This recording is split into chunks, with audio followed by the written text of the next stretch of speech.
자, 레빗에서 한다고 치면은 이제 평면도를 열어서 배치도에서 작업하겠습니다.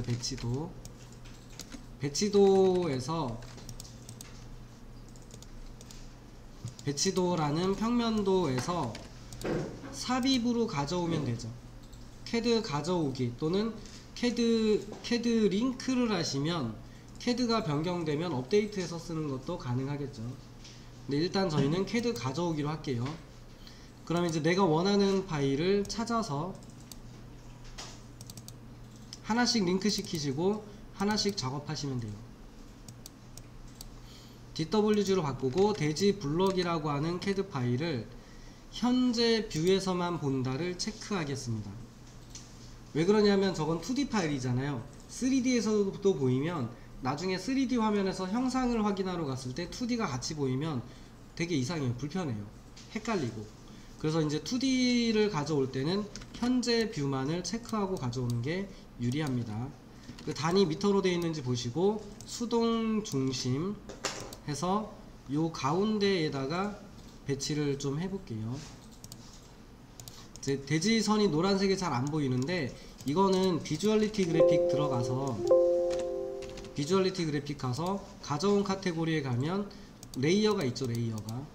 레이어들에 대한 선의 색상을 까만색으로 재정의해주면 까맣게 보이겠죠. 그래서 이제 요거를 내 건축물의 위치가 가운데쯤 되게, 뭐 꼭 가운데는 아니어도 되는데 가운데쯤이 되게 배치를 해주시고, 이면은 여기 있는 인면도 마크도 너무 가까이 있으면 이상하잖아요. 그 여기 있는 인면도 마크도 바깥쪽으로 옮길게요. 인면도 마크도 바깥쪽으로 충분히 여유있게 최대한 바깥쪽으로 옮겨주세요.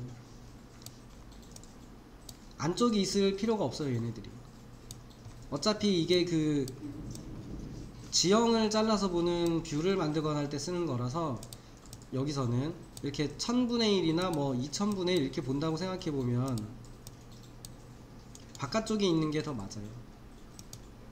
그리고 눌러서 화살표 반대쪽까지 보내주셔야죠. 그 보는 뷰 범위 영역이 있잖아요. 이 영역을 반대쪽까지는 늘려주셔야, 최소한 늘려주셔야 반대쪽까지 뷰가 보여집니다.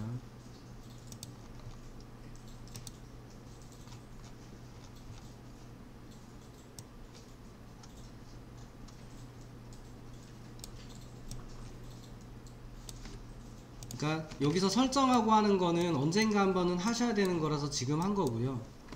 그 다음에 요 도면 위치를 맞춰서 다른 파일도 가지고 오신 다음에 지금 할 작업을 반복하시면 이 작업은 끝이 납니다.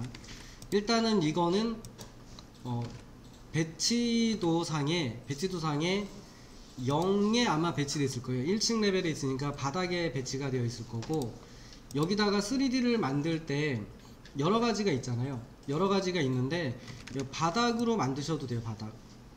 건축 바닥이나 구조 바닥 같은 거 이용해서 탭키 눌러서 만드셔도 상관없습니다.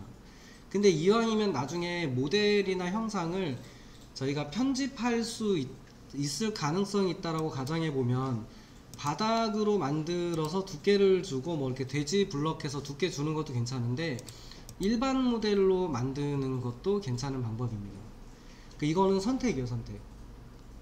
그러니까 내가 뭐로 만드느냐는 나중에 어떻게 쓸 거냐에 따라 달라질 수 있는데, 솔직히 얘도 바닥만 만들 거니까 구조 바닥이나 건축 바닥으로 두께를 주고 그냥 탭 클릭해서 만드셔도 상관없다는 얘기예요. 근데 그냥 3D 모델로 만들면 나중에 변경이나 뭐 편집이나 할 때 조금 더 자유롭게 편집할 수는 있겠죠. 그래서 이제 저는 이 내부 편집 모델링을 써서 할 거고요. 쭉 내려가서 카테고리를 뭐 대지로 하시든, 어디 소속이냐잖아요. 카테고리는 대지로 하시든 뭐 잘 모르겠다 그러면 일반 모델 이렇게 하시면 되겠죠. 저는 그냥 소속을 대지로 둘게요. 카테고리를 대지로 두고 완료 누르고, 요 패밀리의 이름은 건축물 블럭 이렇게 만들면 됩니다. 대지 블럭 하시든지. 이렇게 만들어 주면 돌출로 만드는 방식이에요. 그래서 쓰는 방법은 간단합니다. 누르고 레벨을 기준으로 두께는 얼마를 할지는 이제 나중에 결정하면 되는데, 우선은 얘가 250 해서 줬으니까 200으로 할게요. 200mm 정도로 하겠다라고 생각하고, 선선택 도구로 쓰시면 돼요. 선선택 도구로 간단합니다. 탭, 클릭, 완료 하시면 200mm 두께의 얘가 만들어졌겠죠. 얘가 허공에 좀 아니구나. 네. 이렇게 떠 있는 형태가 아니고 저 멀리 있어서 그렇습니다. 이렇게 생겼을 거고, 다시 평면도에서 누르시고 CS 선 선택, 탭, 클릭, 완료. CS 선 선택, 탭, 클릭, 완료 하시면 두께 20mm짜리 20cm짜리 판들이 계속적으로 생기겠죠.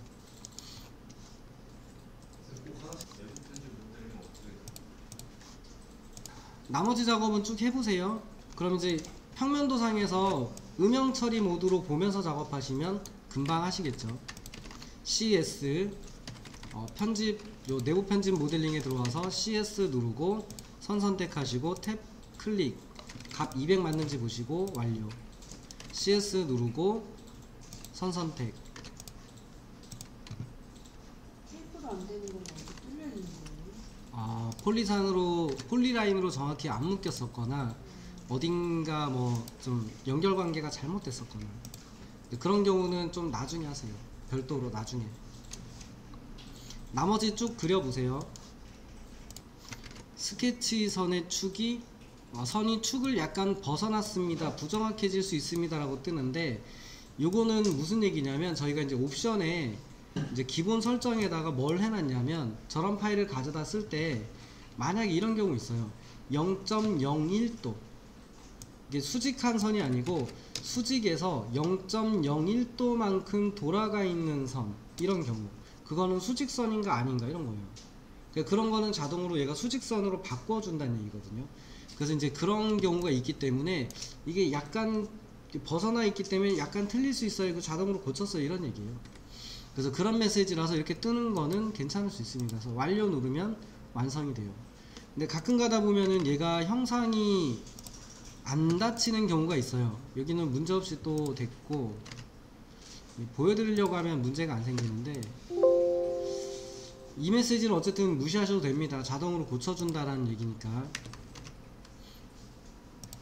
예를 들면은 가짜로 한번 만들어서 해볼게요. 얘도 맞게 됐는데, 가끔 가다 보면 얘가 완료가 형상 완료를 할 수 없다라고 뜨는 경우가 있는데, 그런 경우는 ESC 한 다음에 취소하지 마시고 선택한 선을 다시 한번 탭 눌러서 잡아보면은 여기가 비어있는 점으로 잡히면 잘 연결이 됐다는 뜻이에요. 근데 연결이 잘 안 됐거나 끊어져 있는 경우는 얘가 어떻게 나타나냐면